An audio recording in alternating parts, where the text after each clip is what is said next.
നഗരത്തിലെ പേരുകേട്ട പ്രശസ്തമായ അൽനൂർ ഹോസ്പിറ്റലിലെ ഗൈനക്കോളജി വാർഡിൽ അന്നും പതിവ് പോലെ തിരക്കായിരുന്നു.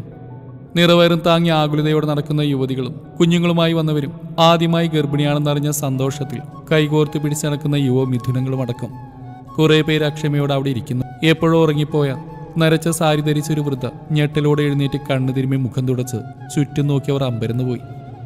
ഡോക്ടർമാരും നഴ്സുമാരുമെല്ലാം അങ്ങോട്ടും ഇങ്ങോട്ടും പരക്കം പായുന്നു. ക്ലീനിങ് ജോലിക്കാർ തിരക്കിട്ടെല്ലാം വൃത്തിയാക്കുന്നു. എന്തു പറ്റി? അവർ അടുത്തിരുന്ന ഒരാളെ നോയിക്കൊണ്ട് പരിഭ്രാന്തിയോടെ ചോദിച്ചു. അത് മുഖ്യമന്ത്രി വരുന്നുണ്ടത്രേ, അതിന്റെ തിരക്കാ. ഹോ, ഞാൻ പേടിച്ചു പോയി. അങ്ങേരിപ്പ് എന്തിനാണാവോ ഇവിടെ? ആ സ്ത്രീ അമ്പരപ്പ് മറച്ചു വെച്ചില്ല. അവരുടെ തൊട്ടുപുറങ്ങളുണ്ടായിരുന്നൊരു യുവാവാണ് അതിന് മറുപടി പറഞ്ഞ്. ഇവിടെ ഒരു സൈക്കോളജിസ്റ്റ് ഉണ്ട്, ആരുഷി മനോജ്. അവരെ കാണാൻ വേണ്ടിയാണത്രേ. ഈ മുഖ്യമന്ത്രിയുടെ മകളല്ലേ കഴിഞ്ഞ മാസം ആക്സിഡന്റായി മരിച്ച്. അവർക്കൊരു മകളുണ്ട്. ആ സ്ത്രീ മരിച്ച ശേഷം മാനസികമായിട്ട് തളർന്ന ആ കുട്ടിയെ പല ഡോക്ടർമാരെ കാണിച്ചിട്ട് റെഡി ആയിട്ടുള്ളത്രേ. ഈ ആരുഷിയുടെ ഒരാഴ്ചത്തെ ചികിത്സ കൊണ്ട് കുട്ടി പഴയതിനേക്കാൾ സ്മാർട്ടായെന്നാണ് കേട്ടത്.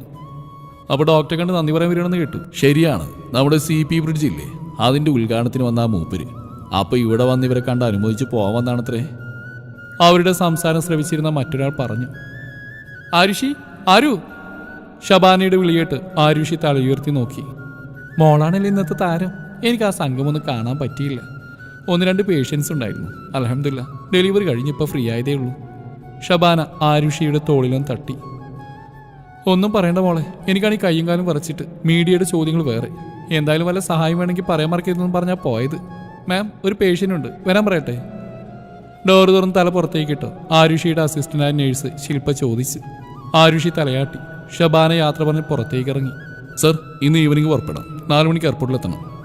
പുറകിൽ നിന്നുള്ള ശബ്ദം കേട്ട് ലാപ്ടോപ്പിൽ കണ്ണു നട്ടിരിക്കുന്ന അവിനാഷ് തിരിഞ്ഞു നോക്കി. അതവൻ്റെ പേഴ്സണൽ സെക്രട്ടറി സാമുലായിരുന്നു. ഗുഡ്. നീ സെർവൻസിനോട് ആരെങ്കിലും കൊണ്ടുപോകാനുള്ളതെല്ലാം പാക്ക് ചെയ്യാൻ പറ. ഞാൻ കോൺട്രാക്ടറെ ഒന്ന് വിളിക്കട്ടെ. നാളെ തന്നെ പ്രൊജക്റ്റ് തുടങ്ങും. നാളെ ഞാൻ അവിടെ എത്തുമ്പോൾ പണിയോടെ ഇരിക്കണം, കേട്ടല്ലോ? I hate excuse. Okay? Yes sir, എല്ലാ സമയത്തും നടക്കും. ഞാൻ ഇപ്പോൾ തന്നെ വിളിച്ചു പറയാം. സാമുൽ തിരികെ മടങ്ങി. ഗ്ലാസ്സിൽ ബാക്കിയുണ്ടായിരുന്ന തണുത്ത ബിയർ നുണഞ്ഞുകൊണ്ട് അവിനാഷ് വീണ്ടും ലാപ്ടോപ്പിൽ കണ്ണു നട്ടു. ഹോസ്പിറ്റൽ ക്യാൻറ്റീനിൽ സ്ഥിരം കുടിക്കാറുള്ള ലേമും കുടിച്ചുകൊണ്ടിരുന്ന രാജീവിന്റെ കണ്ണുകൾ അത്ഭുതം കൊണ്ട് വിടർന്നു. ആകാശ നീല നിറമുള്ള ഷിഫോൺ ചുരിദാർ ധരിച്ചുകൊണ്ട്, അതിന് ചേർന്ന അതേ നിറമുള്ള കുഞ്ഞു പൊട്ടും വളകളും അണിഞ്ഞുകൊണ്ട്, ഗൈനക്കോളജിസ്റ്റ് ഷബാനയോട് എന്തോ സംസാരിച്ചുറക്കെ പൊട്ടിച്ചിരിച്ചുകൊണ്ട് ആരുഷി അങ്ങോട്ടേക്ക് വരുന്നുണ്ടായിരുന്നു. കഴുത്തിൽ അശ്രദ്ധയോടെ വലിച്ചിട്ട ദുപ്പട്ടയുടെ അറ്റങ്ങൾ അവളുടെ പുറകിൽ കാറ്റിൽ പാറി പറക്കുന്നുണ്ടായിരുന്നു. ഹൃദയം ആനന്ദത്താൽ തുള്ളുന്ന അവൻ അറിഞ്ഞു. ഒരു പ്രതിമ പോലെ വായും പൊളിച്ചുകൊണ്ട് അന്തം വിട്ട് നിൽക്കുകയായിരുന്നു അവൻ്റെ മുമ്പിൽ വന്നു നിന്ന്. ആരുഷി അമ്പരപ്പോടെ അവനെ നോക്കി. എന്താണ് ഡോക്ടർ സാർ അമ്പരം നിൽക്കുന്നേ? ആരുഷി ചൂണ്ടിവിരൽ കൊണ്ട് അവൻ്റെ താടിയിലും തട്ടിക്കൊണ്ട് അത് ഈ ലെയിം മുടിച്ചപ്പോൾ അതിൻ്റെ ടേസ്റ്റ് കൊണ്ട് മനമയങ്ങുന്ന. Any problem? അവൻ പരിങ്ങിൽ മറിച്ചുകൊണ്ട് ചോദിച്ചു. ഇങ്ങനെ ലെയിം ഭ്രാന്തൻ. ഞാൻ പോയി ക്യാബിച്ചിന് ഓർഡർ ചെയ്തിട്ട് വരാം. ആരുഷി ക്യാൻറ്റീനുള്ളിലേക്ക് മറഞ്ഞു. അല്ല, ഇങ്ങനെ നോക്കി വെള്ളർക്ക് ഇന്നാ മതിയോ? നീ അവളോട് പറയുന്നില്ലേ? പറയണമെന്നുണ്ട്, പക്ഷെ എന്തോ ഒരു ധൈര്യക്കുറവ്. ഇനിയൊരു പക്ഷെ അവളെ ആക്സെപ്റ്റ് ചെയ്തില്ലെങ്കിലോ? രാജീവ് പറഞ്ഞു നിർത്തി. ആണുങ്ങളായപ്പം ധൈര്യം വേണം. നീ പോസിറ്റീവായിട്ട് ചിന്തിക്കാൻ മതി. അല്ലെങ്കിൽ അവൾ വേറെ ആരെങ്കിലും റാഞ്ചിക്കൊണ്ട് പോകും. അങ്ങനെ റാഞ്ചാൻ അവൾ സമ്മതിക്കുന്ന എനിക്ക് തോന്നുന്നുണ്ടോ? രാജീവ് ശബാനയുടെ മുഖത്തേക്ക് നോക്കി. അതിനുള്ള ഉത്തരം ശബാനയ്ക്കും ഇല്ലായിരുന്നു. ആരുഷിയുടെ വിവാഹം കഴിഞ്ഞതാണ്. 5 വയസ്സുള്ള ആരവിൻ്റെ അമ്മയാണ് അവൾ. മനോജിൻ്റെയും ആരുഷിയുടെയും പ്രണയവിവാഹമായിരുന്നു. അനാഥനായിരുന്ന മനോജിൻ്റെ എല്ലാമായിരുന്നു അവൾ. വളരെ സന്തോഷപൂർവ്വമുള്ള ആ ജീവിതത്തിൽ കൂടുതൽ മധുരം നിറച്ചുകൊണ്ട് ആരവും വന്നു. പക്ഷേ അവരുടെ സ്നേഹത്തിൽ അസൂയപ്പെട്ട വിധി കരിനിഴൽ വീഴ്ത്തി അവർക്കിടയിൽ കടന്നു വന്നു. ആരവിന് 1 വയസ്സുള്ളപ്പോൾ ഡൽഹിയിൽ വെച്ച് കോവിഡ് ബാധിച്ച് മനോജ് മരിച്ചു. ഹൃദയത്തിൻ്റെ പാതി തന്നെ അടർന്നു വീണുവെങ്കിലും ആരുഷി തളർന്നില്ല. പഠനം പൂർത്തിയാക്കി ആഗ്രഹിച്ച പോലെ സൈക്കോളജിസ്റ്റായി. മനോജിൻ്റെ ഏറ്റവും വലിയ സ്വപ്നമായിരുന്ന അവൻ പാതി വെച്ച് നിർത്തിപ്പോയ വീടെന്ന സ്വപ്നം പൂർത്തീകരിച്ചു. മകനെ നല്ല രീതിയിൽ വളർത്തിക്കൊണ്ട് അവളിപ്പോൾ ജീവിതം മുന്നോട്ട് നീക്കുന്നു. 25 വയസ്സായെങ്കിലും ഒരു 18-കാരിയുടെ ചുറുചുറുക്കും ശാരീരിക വടിയുമുള്ള ആരുഷിക്ക് വീണ്ടും ഒരുപാട് വിവാഹാലോചനകൾ വന്നിട്ടുണ്ട്. പക്ഷെ അവയെല്ലാം അവൾ പൂർണ്ണമായും തഴയുകയാണ് ചെയ്തത്. കാരണം അവളെ സംബന്ധിച്ചിടത്തോളം മനോജ് മരിച്ചിട്ടില്ലായിരുന്നു. ജീവിക്കുകയാണെങ്കിലും മരിക്കുകയാണെങ്കിലും നീയും നിന്റെ മനസ്സും ശരീരവും എനിക്ക് മാത്രമെന്നൊരു വാഗ്ദാനം അവരുടെ ഇടയിലുണ്ടായിരുന്നു. അതവൾ കൃത്യമായി പാലിച്ചിരുന്നു.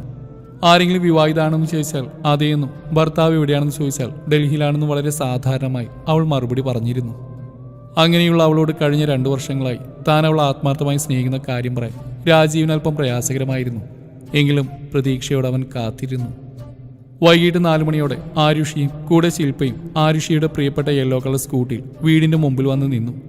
വീടുകൾ ഏകദേശം അടുത്തായതിനാൽ ഒരുമിച്ചാണ് അവർ വരാറ്. 4:30 ആരവിനെ സ്കൂളിൽ നിന്ന് കൊണ്ടുവരണം. തൊട്ടടുത്ത് തന്നെയാണ് അവൻ പഠിക്കുന്ന ഗവൺമെന്റ് സ്കൂൾ. വണ്ടിയിൽ നിന്നിറങ്ങിയ രണ്ടുപേരും അമ്പരപ്പോടെ ചുറ്റും നോക്കി. ആരുഷിയുടെ വീടിന് തൊട്ടടുത്ത് ഒഴിഞ്ഞു കിടക്കുന്ന ഒരു വലിയ പറമ്പുണ്ട്. ദൂരെങ്ങുള്ള ഒരു ബിസിനസ്സുകാരൻ വാങ്ങിയിട്ടതാണെന്ന് കേട്ടിരുന്നു. ഇന്ന് രാവിലെ വരെ കാട് പിടിച്ച് കിടന്നിരുന്ന അവിടെ മൊത്തം വെട്ടിനിരത്തി വൃത്തിയാക്കിയിരിക്കുന്നു. 3-4 ബുൾഡോസറുകളും ലോറികളും മറ്റുമായി ആകെപ്പാടെ ഭയങ്കര ബഹളം. ഇതെന്തോന്നാ ഇവിടെ? ആരുഷി അന്തം വിട്ടു. ആഹാ, മാം ഇതുവരെ അറിഞ്ഞില്ലേ? ഇവിടെ പുതിയ എന്തോ ആയുർവേദ മരുന്ന് കമ്പനി വരാൻ പോവുകയാണത്രേ. അച്ഛൻ ഇന്നലെ പറയുന്നത് കേട്ടു. ഒരു കണക്കിന് ഈ കാട് പിടിച്ച് കിടക്കുന്നതിന് ഭേദാത്ത. ശില്പ അതും പറഞ്ഞുകൊണ്ട് യാത്ര പറഞ്ഞു. കുറച്ചേരം അവിടെ വീക്ഷിച്ച ശേഷം ആരുഷി വീട്ടിലേക്ക് കയറി.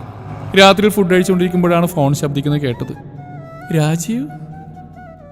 ആരുഷി അമ്പരപ്പോടെ ഫോൺ എടുത്തു. ആരു, ഉറങ്ങിയോ നീ? ആ, ഉറങ്ങി. ഇപ്പൊ സ്വപ്നത്തിൽ സംസാരിക്കാം. എന്തേ? ഓവ, നീയല്ലേ നേരത്തെ കിടക്കുന്നത്. മൂങ്ങയുടെ സ്വഭാവം എനിക്ക് അറിഞ്ഞൂടെ? രാജീവ് പൊട്ടിച്ചിരിച്ചു. പോടാ പട്ടി. ആട്ടെ, തമ്പുരാന്റെ ഭോജനം കഴിഞ്ഞാവോ? ആടി, ഇനിയൊരു പള്ളിയുറക്കം ഉണ്ട്. അതിനുമുമ്പ് ഒരു ഡാഗിനെ വിളിച്ച് 2 തെറി കേൾക്കണം തോന്നി. ആട്ടെ, ആരോ ഇവിടെ? ദോണ്ടേ അവിടെ സിറ്റൗട്ടിലുണ്ട്. ഇവിടെ തൊട്ടടുത്ത പറമ്പിൽ എന്തോ ഫാക്ടറി ഒക്കെ വരാൻ പോവാ. അതിന്റെ ബഹളം നോക്കി നിൽക്കുക. ഓ, ഒരു മിനിറ്റ്, ഞാൻ ഷബാനെ കൂടി ഒന്ന് കണക്ട് ആക്കട്ടെ.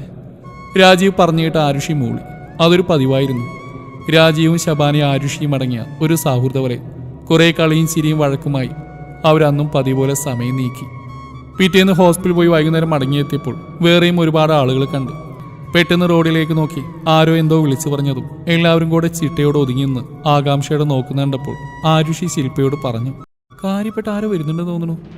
പെട്ടെന്ന് വരിയായി 5-6 കാറുകൾ അവിടേക്ക് വന്നു നിന്നു.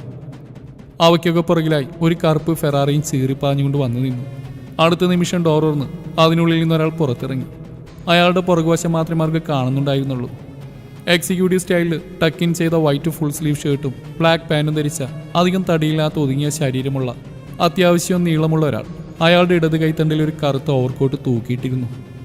അയാൾ പുറത്തിറങ്ങിയ പാടെ ആദ്യം വന്ന കാറിൽ നിന്ന് ഒരാൾ ഓടി വന്ന് ബഹുമാനത്തോടെ തലകുനിച്ചുകൊണ്ട് അയാളുടെ കയ്യിൽ നിന്ന് ആ കോട്ട് വാങ്ങി അയാളുടെ അരികെ വന്നു നിന്നു. അപ്പോഴേക്കും വേറെ ഒരാൾ എവിടുന്ന് ഒരു കസേരയും താങ്ങി പിടിച്ചുകൊണ്ട് അയാളുടെ മുമ്പിലിട്ടു. പെട്ടെന്ന് അയാൾ വേണ്ട എന്നതിൽ അയാളുടെ ഇടത് കൈയൊന്ന് ഉയർത്തി. ആ വിളക്ക് മനസ്സിലാക്കിയ പോലെ വന്നയാൾ കസേര തിരിച്ചെടുത്ത് ഒതുങ്ങി നിന്നു. മാസ് എൻട്രിയൊക്കെയാണല്ലോ.